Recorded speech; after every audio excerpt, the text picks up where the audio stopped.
आज की स्ट्रेटेजी सबसे अलग होने वाली है, सबसे यूनिक, क्योंकि अब अगस्त आ गया है। इस समय से सबके लिए जनरल स्ट्रेटेजी नहीं चलेगा। तो स्वागत है आपका एक फिर से नई वीडियो में। बिहार बोर्ड मैट्रिक परीक्षा से रिलेटेड मूल रूप से हम लोग बात करने वाले हैं। ठीक है, वैसे किसी भी एग्जाम के स्टूडेंट इस वीडियो को देख सकते हैं।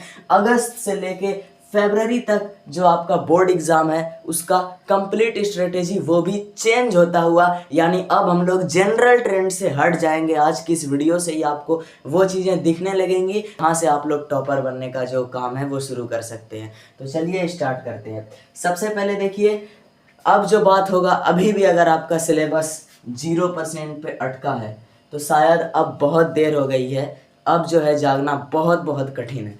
और जिन लोगों का सिलेबस कुछ हद तक कंप्लीट हुआ है लेकिन वो काफ़ी चिंतित हैं अपने सिलेबस को कंप्लीट करने को लेके, उन पर मैं बात करूँगा। इसके अलावा क्वेश्चन बैंक, मॉडल पेपर पर ज़रूर चर्चा होगी और नया नया चीज़ें, प्रैक्टिस, रिवीजन, अब सब कुछ जो है वो एक नए तरीके से वीडियो में स्ट्रेटेजी है। ठीक है, तो सबसे पहला जो हम बोले पॉइंट क्या, जिसका सिलेबस अभी तक पूरा कंप्लीट नहीं हुआ है, 0% वाले को दूर फेंक दीजिए इस बार। ठीक है, तो 0% वाले बस ध्यान से सुन सकते हैं। जिनका सिलेबस कंप्लीट नहीं हुआ है, लगभग 30% हुआ है, 40% हुआ है, आधा हुआ है, आधा से कुछ ज़्यादा हुआ है। हालांकि पूरी तरह से सिलेबस कंप्लीट नहीं हुआ है, इस कारण वो चिंतित हैं।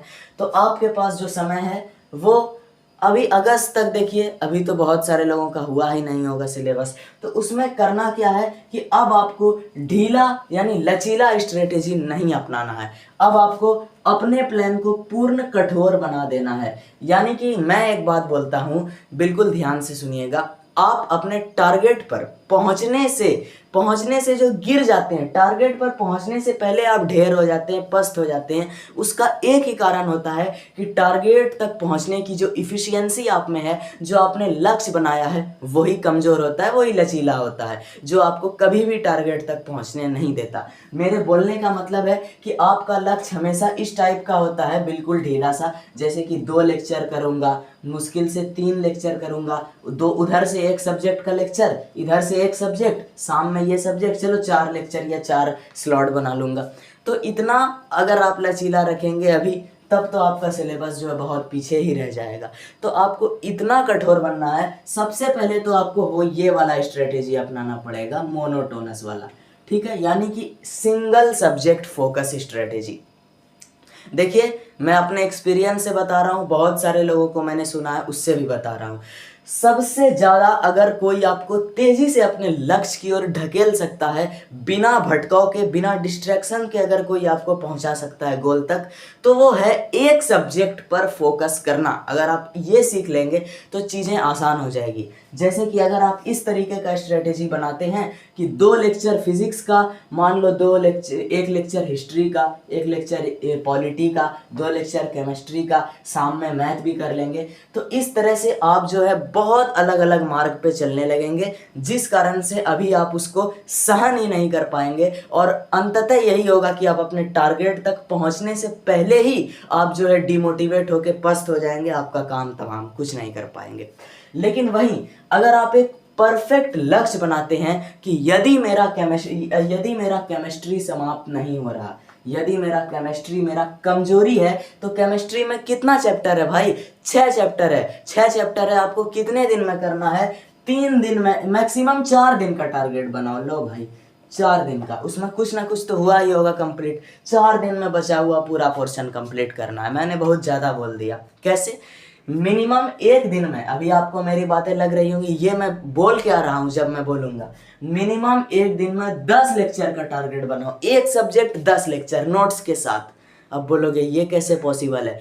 100% पॉसिबल है। मैंने 1 दिन में, जाओ 10 नहीं ना, 10 का टारगेट रखोगे, 8 लेक्चर तो जरूर हो पाएगा। 8, 7, 8 तो हो ही जाएगा। मैंने एक दिन में मैक्सिमम 9 लेक्चर किया था नोट्स के साथ, क्योंकि मैं एकदम इसी टाइप का बच्चा हूँ। एक सब्जेक्ट पे फोकस किया तो फिर लक्ष्य से भटकने का कोई सवाल ही उत्पन्न नहीं होता है। सीधा हिट करना है जो मेरा टारगेट है। तो टारगेट बिल्कुल क्लियर बनाना चाहिए। चलो जैसे कि आपका जो भी, अभी मेरे साथ आप लोग चाहो तो कॉपी पेन लेके रेडी हो सकते हो। आपका क्या कमजोरी है उस पर आपको फोकस करना है। ठीक है, मेरा कमजोरी है कि मेरा बायोलॉजी है ना, बायोलॉजी में बहुत सारा सिलेबस और चैप्टर बाकी है आपको सीधा रिकॉर्डेड बैच खोलना है, ठीक है। ऑफलाइन में आप किस पर निर्भर होते हैं कि जब आपके टीचर पढ़ाएंगे। ऑनलाइन में लाइव बैच में किस पर निर्भर होते हैं, जब लाइव क्लास होगी। टॉपर आपको अगर बनना है तो आपको एकमात्र चीज़ पे फोकस करना है, वो है पिछले साल का लेक्चर। रिकॉर्डेड बैच, कहीं का लेक्चर, बेहतरीन लेक्चर मिल जाना चाहिए। तो अगर आप ऐसे रिकॉर्डेड, तो यूट्यूब पे भी फ्री रहता है, ठीक है। इस पे आएंगे तो आपको बिल्कुल एक टारगेट ले लेना है, जैसे कि मेरा बायोलॉजी नहीं हो रहा है तो एक दिन में कितना लेक्चर, 10 लेक्चर बायोलॉजी, केवल उस पूरे दिन में कुछ नहीं पढ़ना है बायोलॉजी के अलावा, बायोलॉजी बायोलॉजी बायोलॉजी, ठीक है। ऐसे टारगेट बनाओ, ये टारगेट जो है आपको डिस्ट्रैक्ट होने से बचाएगा, ठीक है, पक्का। तो ये 10 अगर आप टारगेट बनाओगे और अगर 8 कर लोगे ना, तो फिर आपको वही प्रेशर लेके अगले दिन उठना है कि पहले तो मैं ये 2 करूंगा, उसके बाद फिर 10 करने का प्रयास करना है। फिर 10 नहीं कर पाओगे, इस बार 7 करोगे। इस तरह से आपको 7-8 लेक्चर एकदम आराम से दिन का एवरेज निकाल देना है। ऐसे में आपका जो 10th क्लास का इत्तू सा का सिलेबस है, 3 से 4 दिन में बायोलॉजी उड़ जाएगा। बिल्कुल ऐसे ऑब्जेक्टिव सब्जेक्टिव लगा के 5 दिन में बायोलॉजी का काम तमाम है। ऐसे एक सब्जेक्ट को 4 दिन में ढेर कर देना है। बहुत ज़्यादा बोल दिया मैंने, ठीक है। बहुत आसान है, सुनने में तो बहुत कठिन लग रहा है कि ये सब मैंने किया है। बिल्कुल मैंने किया है। मैंने केमिस्ट्री मुश्किल से एक पूरा केमिस्ट्री मिला लो तो कितना दिन लगा था, ऐसा टारगेट था मेरा। मुझे अभी मेरे पास बहुत पुराना धुंधला वो चिट्ठा पता नहीं कहाँ है, आ गया। दिसंबर 2023 का हम टारगेट बना रहे थे, इस टाइप का था। मेरा पहला चैप्टर केमिस्ट्री का कंप्लीट था, तो बनाए 1 दिसंबर चैप्टर नंबर 2। तो वो 1 दिसंबर को चैप्टर नंबर 2 इतना लेक्चर करे कि फिर भी एक लेक्चर जो बच गया। फिर 2 दिसंबर का टारगेट था चैप्टर नंबर 3। तो ये आपको नहीं सोचना है कि मेरा एक लेक्चर इधर बच गया तो अब ये टारगेट कैसे होगा। पहले आपको ये एक लेक्चर पूरा करना है और फिर वही प्रेशर के साथ रहना है कि 2 तारीख को आज मेरा चैप्टर 3 होना चाहिए। ऐसा मेरा टारगेट था भाई, कोई ढील डाल लचीला नहीं, बिल्कुल एकदम हार्ड टारगेट था कि 1 दिसंबर को केमिस्ट्री चैप्टर 2, 2 दिसंबर को चैप्टर 3, 3 दिसंबर और 4 दिसंबर को चैप्टर नंबर 4। 2 दिन लिया था मैंने इस काम के लिए, ठीक है। उसके बाद 5 दिसंबर को चैप्टर नंबर 5 करना था। हुआ क्या कि मेरा मतलब कि एक दिन और आधा दिन में चैप्टर 4 हो गया।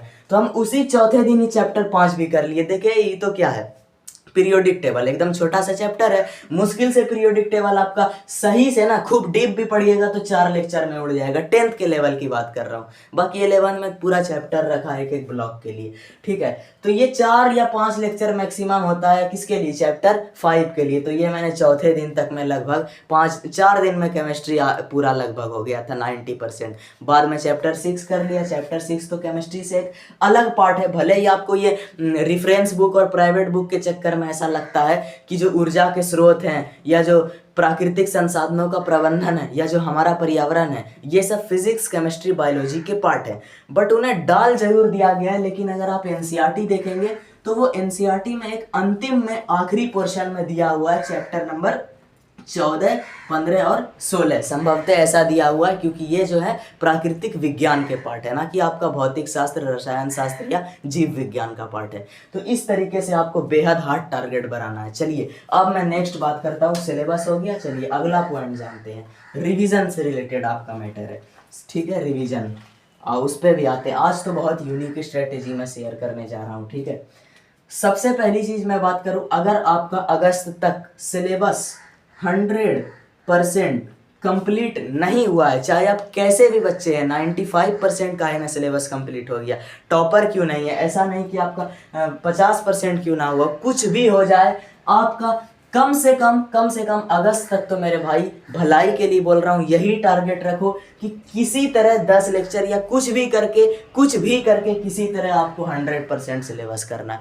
याद रखना, एक बार जिस दिन आप इस चीज़ से मुक्त हो जाओगे कि सिलेबस हो जाएगा, तो उसके बाद लगेगा कि बस आप ही का तो है जीत। फिर क्या है, फिर रिवीजन। अब एक यहाँ पर सबसे बड़ा मिस्टेक ये है कि रिवीजन का मतलब, ये रिवीजन छोड़ने का मतलब ये नहीं कि आपको पूरी तरीके से बनाकर कूड़े में फेंक देना है, नहीं। आपको जिस पॉइंट पर आपको लगने लगे कि जो मैंने चैप्टर पढ़ा कुछ कुछ अब मैं उसको भूलने वाला हूं, तो तत्काल उसका एकदम जो है ना बिल्कुल लो यानी कि 10%। बस आपको ये नहीं सोचना कि मैं याद करने के लिए रिवाइज कर रहा हूं, बस आपको ये सोचना है कि मैं याद रखने के लिए, नहीं भूलने के लिए रिवाइज कर रहा हूं। बस इतना काम चलने भर का अगस्त में रिवीजन करना है। अब बाकी जब सिलेबस कंप्लीट हो जाएगा तब होगा सीरियस वाला रिवीजन, और तब मैं जब वीडियो लेके आऊंगा सितंबर के लिए तब शेयर करूंगा अपना वो रिवीजन स्ट्रेटेजी जिसके बदौलत मैंने एक चैप्टर को 55 बार रिवीजन किया होगा, 50 बार किया होगा। ठीक है, ये सब चैप्टर बिल्कुल कैसे वो स्कैन का आंख बंद करो, अपना बिना कॉपी देखे रिवीजन करो, जहां उधर उधर कोई चलते फिरते रिवाइज करो। ठीक है, तो ऐसा स्ट्रेटेजी आपको लगभग लगाना पड़ेगा।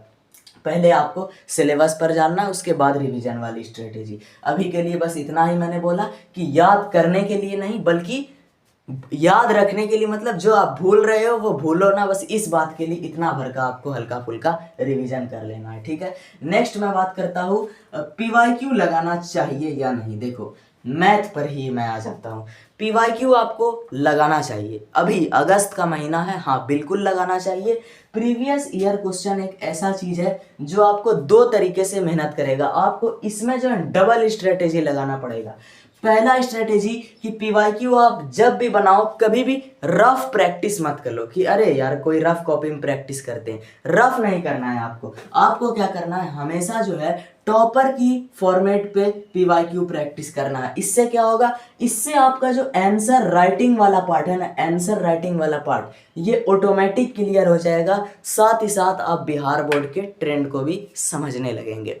इतना मैं आपको बता दूं कि अब जो वीडियोस आने वाली है मैं एक जरूर इस पे शायद बताऊंगा बिहार बोर्ड का ट्रेंड कैसे काम करता है, किस पैटर्न पे आता है, और फोकस डिस्ट्रैक्शन है ना, डिस्ट्रैक्शन और फोकस से रिलेटेड भी वीडियो जो है वो आ सकती है। एक स्मार्ट स्टडी भी लिखा है। देखो मैं तो वही बोलूँगा कि कोई शॉर्टकट नहीं है फिलहाल, स्मार्ट स्टडी का जन्म भी वहीं से होता है जिसमें हार्ड वर्क करने की क्षमता होती है। तो बस ये सब पे आपको वेट करना है, अभी और बहुत कुछ आ सकता है। बाकी कमेंट में ज़रूर आप लोग याद दिलाते रहना है, सजेस्ट करते रहना है वीडियो का, ताकि मुझको याद आता रहे कि अच्छा डालना भी है। ठीक है, उसके बाद ये सारा काम आपका हो जाने के बाद आपको पीवाईक्यू वही आंसर राइटिंग टॉपर के फॉर्मेट पे करना है, और इस उद्देश्य से करना है कि आप कम से कम बिहार बोर्ड के लेवल के क्वेश्चन को सॉल्व नहीं करो बल्कि टॉपर की तरह अच्छे से प्रेजेंट करते हुए सॉल्व करो। इतना। रही बात मॉडल पेपर की, तो देखिए जब तक आपका सिलेबस पूरा कंप्लीट नहीं हुआ है, ऐसे सब लोग बोलता है कि 50% में बना लो ऐसे, तो आपको पहले ध्यान से मेरा बात सुनो, सोचना ही नहीं है मॉडल पेपर के बारे में। मॉडल पेपर क्या है, ये बहुत इंपॉर्टेंट चीज होता है किसके लिए, जो टॉपर बनना चाहता है। क्या इस साल जो मॉडल पेपर जारी होगा वो इंपॉर्टेंट होगा? नहीं, पिछला साल वाला इससे कई गुना ज़्यादा इंपॉर्टेंट होता है। लेकिन उसको जो सॉल्व करना है उसका वही है टाइमली प्रैक्टिस। मॉडल पेपर बना होता है कि आप एक निश्चित समय के अंदर जो परीक्षा में लिखेंगे उसको घर पे बैठ के अनुभव करें, अभ्यास परीक्षा दें। ये होता है मॉडल पेपर का काम। तो अंतिम समय में मॉडल पेपर का काम आता है, तो सही समय पर मॉडल पेपर के लिए भी वीडियो आएगी। ठीक है, उम्मीद आप कर सकते हैं, जरूर आ सकती है वीडियो। तो ये कंप्लीट स्ट्रेटेजी थी अगस्त से फरवरी के बीच। मैंने बताया किसका स्ट्रेटेजी, मैंने बोला आज का वीडियो यूनिक होगा, तो मैंने स्ट्रेटेजी अभी अगस्त का ही बताया है। उसके बाद जब आपका सिलेबस हो जाएगा तो कहीं नहीं जाऊंगा। ठीक है, आप बोलेंगे तो फिर आ जाएगा वीडियो, तब जो स्ट्रेटेजी आएगा तब वो रिवीजन का पीवाईक्यू लेवल 2 का, मतलब अभी मैंने पीवाईक्यू सॉल्व करने का लेवल 1 बताया है, उस लेवल का स्ट्रेटेजी आ जाएगा। उसके बाद फिर अगले मंथ आएगा मॉडल पेपर। मॉडल पेपर संभवतः बहुत इंपॉर्टेंट चीज़ है। ठीक है, ये आपका काम हो चुका है। तो आज की इस वीडियो में इतना ही था। इसके अलावा मैं ये बता देना चाहता हूँ एक बार के लिए कि जैसे जितने भी लोगों ने ना बिहार बोर्ड जैसा कॉपी लिया है, तो प्रैक्टिस मतलब किस टाइप से आपको थोड़ा सजेस्ट कर देता हूँ। तो देखिए बिहार बोर्ड जैसी अगर आपने सैंपल सीट लिया है, ठीक है, या लेने वाले हैं, तो आपको जो ये जानना है कि बिहार इस पे आप ये क्यों ले रहे हैं, ताकि आप बिहार बोर्ड के पैटर्न को समझ सकें। अब बहुत लोग, मैंने कल कमेंट देखा आके बोल रहे थे कि पेज कम है और मैथ का पेज भर जाता है, तो मैंने जानबूझकर इसीलिए मैथ में 24 पेज डाला है, क्योंकि आपके फाइनल मैट्रिक बोर्ड एग्जाम में भी मात्र 24 पेज होता है, उससे एक पेज भी ज़्यादा नहीं होता। और आप अगर मुझसे ये सवाल करोगे क्या कोई टॉपर 24 पेज के अंदर अंदर अपना पूरा मैथ टॉपर की तरह बना सकता है, तो इसका जवाब है 100%, क्योंकि मैं भी वही स्टूडेंट हूँ जो 24 नहीं 23 पेज के अंदर पूरा मैथ बनाया था हिंदी के साथ। मेरी मैथ की कॉपी आप लोग देख सकते हैं जो PDF में अपलोड है। उसमें क्या है कि हर एक मैथ को हिंदी के साथ बनाया गया था। हिंदी क्या मतलब भाषा के साथ, कि जैसे दिया गया है, ठीक है, होगा, इस फार्मूला का एक एक इंस्ट्रक्शन देते हुए पूरा। फिर भी मेरा पेज नहीं भरा था, क्यों? क्योंकि वो 2 महीने का जो प्रैक्टिस था, शुरू में मुझसे भी गलती होता था। तो आपको प्रैक्टिस करते हुए यूटिलाइज करना है, किसी तरह जो है आप जो है सब कुछ बेहतरीन मैनेज कर पाए, बेहतरीन तरीके से प्रेजेंट कर पाए, और बेहतरीन तरीके से एक निश्चित समय, एक निश्चित जो है पृष्ठ यानी पेज के अंदर वो सब कर पाए। इसके अलावा बिहार बोर्ड जैसा जो TGS सैंपल से डेमो कॉपी है, वो मीशो एंड फ्लिपकार्ट आप कहीं से भी ले सकते हैं, डिस्क्रिप्शन में लिंक है। बहुत बहुत धन्यवाद।